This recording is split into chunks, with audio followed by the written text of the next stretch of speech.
Orang sekarang sholat sudah tuntas. Dalam sholat minta Rabbik firli warhamni wajburni sampai minta ke-7 sampai 8 permintaan. Sujud minta lagi, berdiri minta lagi, ruku minta lagi. Bahkan setelah sholat pun masih minta. Ya Allah, mohon berikan saya rizki. Tadi yang dalam sholat apa? Yang tadi warzukni. Warzuk itu berikan saya rizki. Selesai sholat masih minta juga, tapi belum terkabulkan juga. Nabi Zakaria minta berdoa dalam sholat. Sholat belum selesai dikabulkan. Ada orang sekarang minta, maaf, sudah selesai sholat belum dikabulkan juga. Apa yang salah?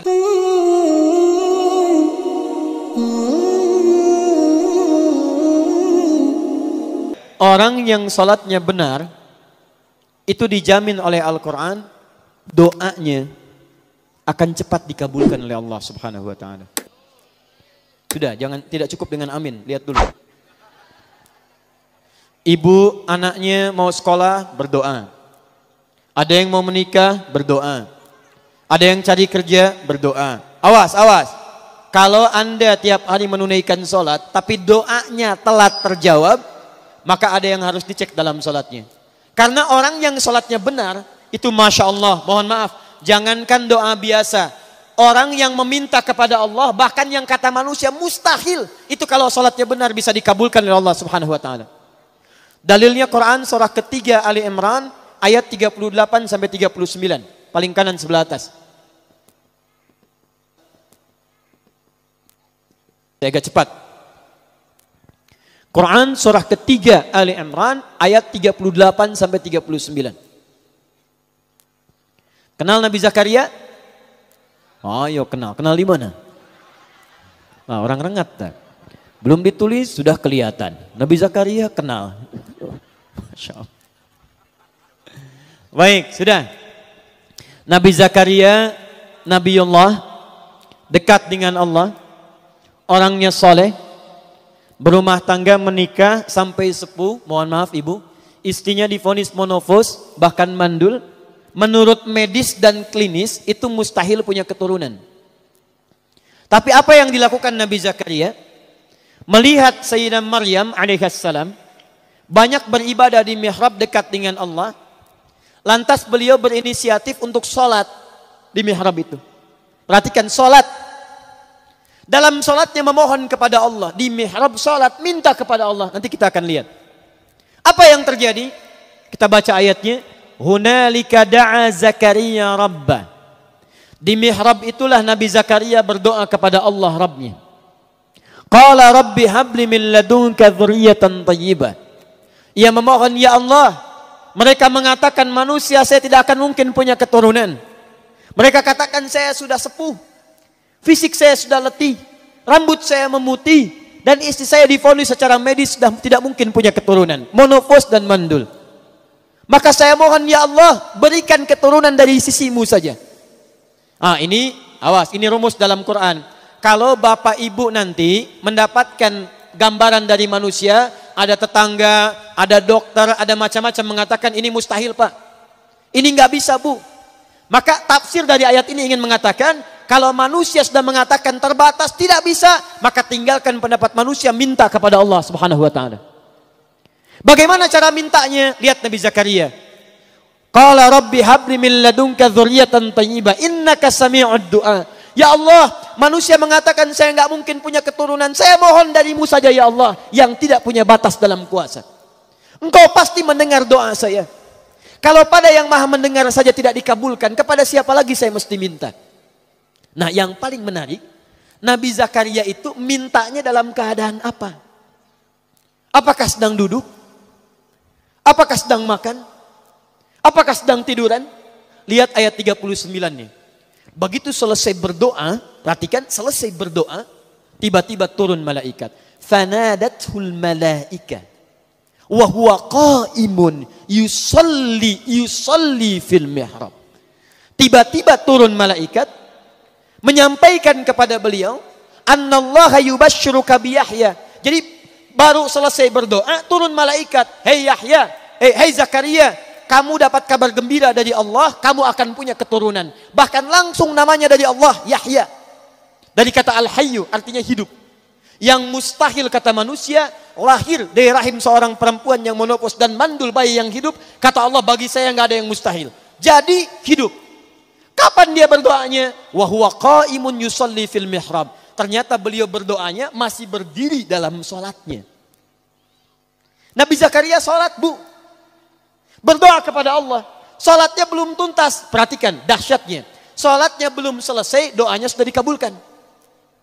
Belum selesai sholatnya. Kata Quran, qa'imun yusalli. Beliau masih berdiri dalam sholatnya. Sholatnya belum tuntas. Minta kepada Allah dalam sholat. Sholatnya belum salam, belum selesai. Baru selesai berdoa, langsung dikabulkan. Ini orang sekarang. Sholat sudah tuntas. Dalam sholat minta, Rabbik firli, warhamni, wajburni. Sampai minta ke-7 sampai 8 permintaan. Sujud minta lagi. Berdiri minta lagi. Ruku minta lagi. Bahkan setelah sholat pun masih minta. Ya Allah, mohon berikan saya rizki.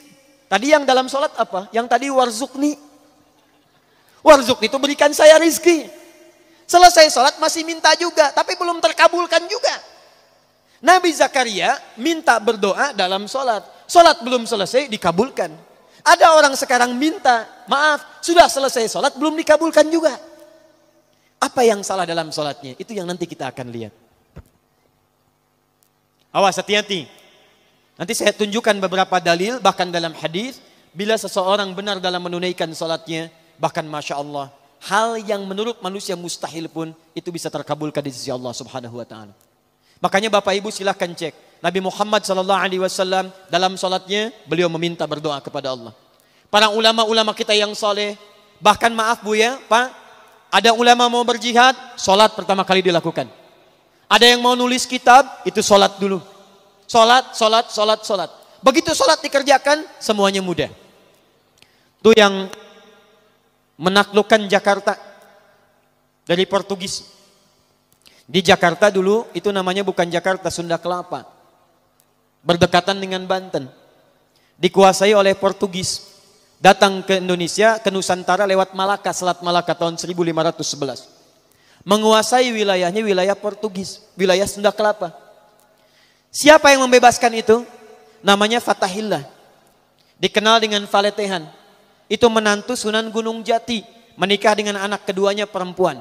Anak pertama namanya Muhammad, anak keduanya perempuan menikah dengan Fathullah atau Fatahillah. Datang kemudian ditugaskan untuk membebaskan Sunda Kelapa. Sebelum berangkat, sholat, wudu, minta kepada Allah. Begitu berangkat dimudahkan oleh Allah Subhanahu Wa Taala. Wa ma ramaita idh ramaita. Bukan panah yang kau lemparkan, tapi Allah yang memberikan kemudahan-kemudahan dalam semua itu. Berhasil dibebaskan di bulan Ramadan, tanggal 22 Ramadan tahun 933 Hijrah. Bertepatan dengan 22 Juni 1527. Begitu dibebaskan, karena tahu yang membantunya Allah, maka diganti nama Sunda Kelapa menjadi nama yang ditetapkan dalam Al-Quran. Surah ke-48 ayat pertama. Inna fatahna laka fatham mubina. Fatham mubina dalam bahasa lokal disebut dengan Jayakarta, disingkat Jakarta. Sampai sekarang ulang tahun Jakarta 22 Juni. Siapa itu Fathullah? Menantu Sunan Gunung Jati. Siapa Sunan Gunung Jati? Namanya Syarif Abdullah. Siapa Syarif Abdullah? Anaknya Syarif Abdullah. Siapa Syarif Hidayatullah? Syarif Hidayatullah anaknya Syarif Abdullah. Syarif Abdullah anaknya Ahmad Jumadil Kubra. Siapa Syekh Ahmad Jumadil Kubra? Satu di antara 9 wali yang pernah menyampaikan risalah dakwah di Nusantara. Beliau punya 2 orang anak, satu Syarif Abdullah, yang kedua Maulana Ishaq. Syarif Abdullah itu nanti yang kemudian menikah dengan seorang perempuan namanya Syarifah Mudaim. Siapa Syarifah Mudaim? Namanya Rara Santang, lahir tahun 1426. Dia punya kakak namanya Walang Sungsang, ganti nama jadi Abdullah Iman, lahir tahun 1423. Siapa bapaknya? Bapaknya namanya Prabu Siliwangi. Menikah dengan siapa? Nyai Subang Larang. Siapa Nyai Subang Larang? Muridnya Syekh Hasanuddin. Siapa Syekh Hasanuddin? Pernah belajar ilmu Quran di Mekah. Mekah dikenal dengan Ummul Qura, maka dikenal dengan Syekh Qura. Di mana tempatnya? Di Karawang. Dari situ kemudian ditugaskan pulang ke kakeknya Prabu Siliwangi, diberikan wilayah di Gunung Jati, dikenal dengan Sunan Gunung Jati. Punya menantu Fathullah, datang membebaskan Sunda Kelapa, dikirimkan saudaranya Syekh Maulana Hasanuddin kemana? Ke Banten. Sampai sekarang kemudian jadi kampus di wilayah Serang. Nyambung. Anak keduanya Maulana Ishaq. Dari Maulana Ishaq tadi melahirkan siapa? Melahirkan Kiai Haji Ahmad Dahlan, pendiri Muhammadiyah. Tanggal 18 November tahun 1912. Saudaranya Kiai Haji Hasyim Asy'ari mendirikan Nahdlatul Ulama disingkat dengan NU tanggal 31 Januari tahun 1926.